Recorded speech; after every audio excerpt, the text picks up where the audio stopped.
नमस्कार. मी ॲडव्होकेट किशोर पाटील. जाणून घेऊया कायदा या आपल्या यूट्यूब चॅनलवरील पुढील व्हिडिओमध्ये आपले स्वागत आहे.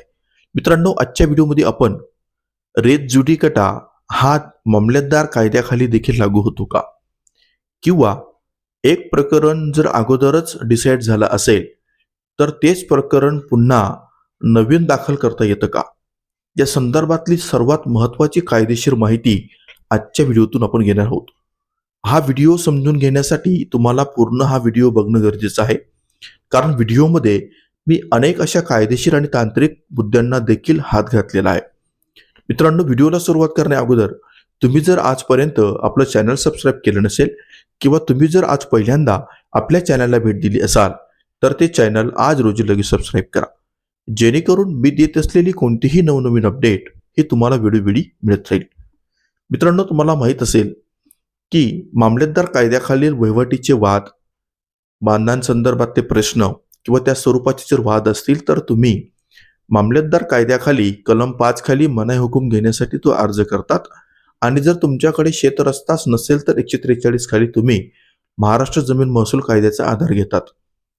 अशा परिस्थितीमध्ये जर एकदा मामलेदार यांनी मनाई हुकुमाचा आदेश दिला असेल आणि मनाई हुकुमाचा आदेश दिल्यानंतर तो मनाई हुकूम जर प्रतिवादींनी मान्य करून, परंतु काही दिवसानंतर मात्र परत त्याने त्याच मुद्द्यावरती अतिक्रमण केलं किंवा त्याच्यात तुम्हाला हरकत केली किंवा अडथळा निर्माण केला, तर अशा परिस्थितीत तुम्हाला त्याच व्यक्तीविरुद्ध पुन्हा मामलेदार कायद्याखाली दाद मागता येईल का किंवा अर्ज करता येईल का, या संदर्भातला कायदेशीर प्रश्न आजच्या व्हिडिओत आपण तपासणार आहोत. मित्रांनो, एका प्रकरणामध्ये असं झालं की गट नंबर 57 मध्ये वादीला प्रतिवादी क्रमांक 3 ते 8 यांनी हरकत केली आणि हरकत केल्यानंतर वादीने त्यांच्या विरुद्ध मामलेदार कायदा 1906 कलम 5 अंतर्गत मनाई हुकूम घेण्यासाठी अर्ज दाखल केला. तो अर्ज दाखल केल्यानंतर सदरचा जो काही अर्ज होता तो मेरिटवर तपासून त्यामध्ये वादीच्या बाजूने निर्णय दिला की प्रतिवादी क्रमांक 3 ते 8 यांनी वादीला कोणत्याही प्रकारे हरकत किंवा अडथळा निर्माण करू नये. त्याविरुद्ध जे काही प्रतिवादी क्रमांक 3 ते 8 होते, तर 3 ते 8 हे दिवाणी न्यायालयात गेले आणि दिवाणी न्यायालयात गेल्यानंतर जो काही मामलेदार यांनी दिलेला आदेश होता तो बेकायदेशीर होता असं ठरवून मागितलं. दिवाणी न्यायालय यांनी मामलेदार कायद्यातील कलमानुसार जो काही झालेला आदेश होता तो तपासला आणि असं ठरवलं की जो झालेला आदेश आहे तो बेकायदेशीर आहे, म्हणून मामलेदार यांनी दिलेला जो काही निकाल होता तो रद्द झाला.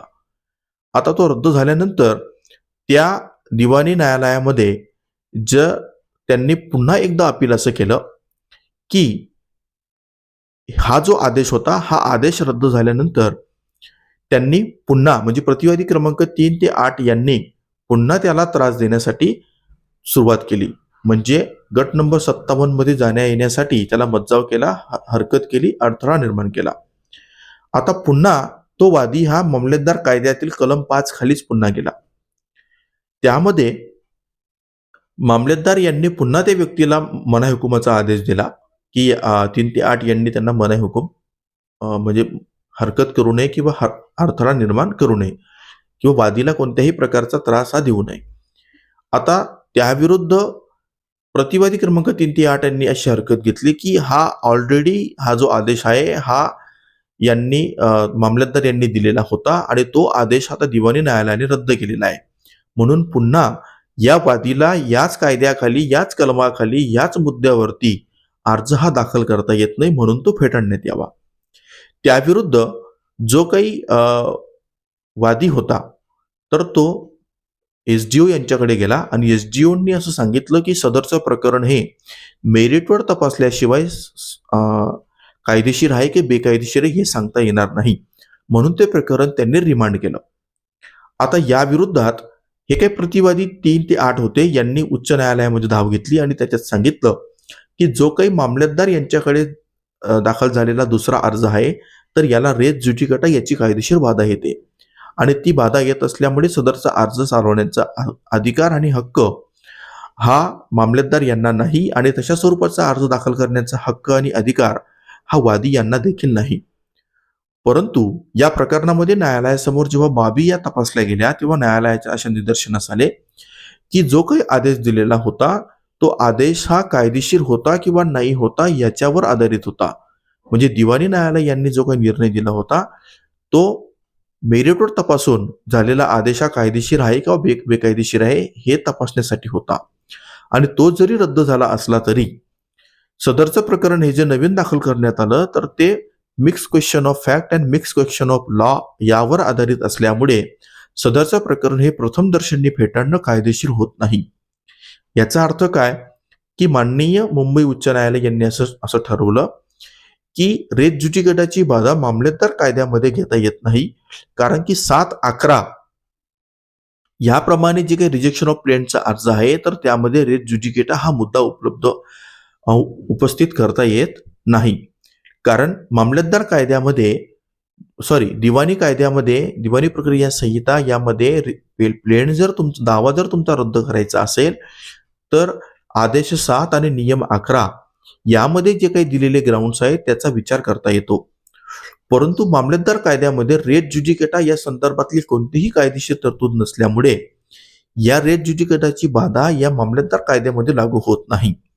आणि दुसरा महत्त्वाचा प्रश्न असा सांगितला की सदरचं प्रकरण हे मेरिटवर तपासल्यानंतरच त्यामध्ये नेमकी चूक काय होती, कायदेशीरपणा काय होता, बेकायदेशीरपणा काय होता हे सिद्ध होणार असल्यामुळे सुरुवातीलाच जर रेट ज्युडिकेटा या कारणाखाली जर अर्ज फेटाळला गेला तर अर्जदाराचं कधीही न भरून येणारं असं नुकसान होणार आहे.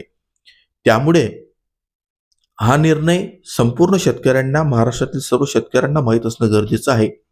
कारण की अशी परिस्थिती तुमच्या प्रकरणात निर्माण होऊ शकते किंवा निर्माण होत असते.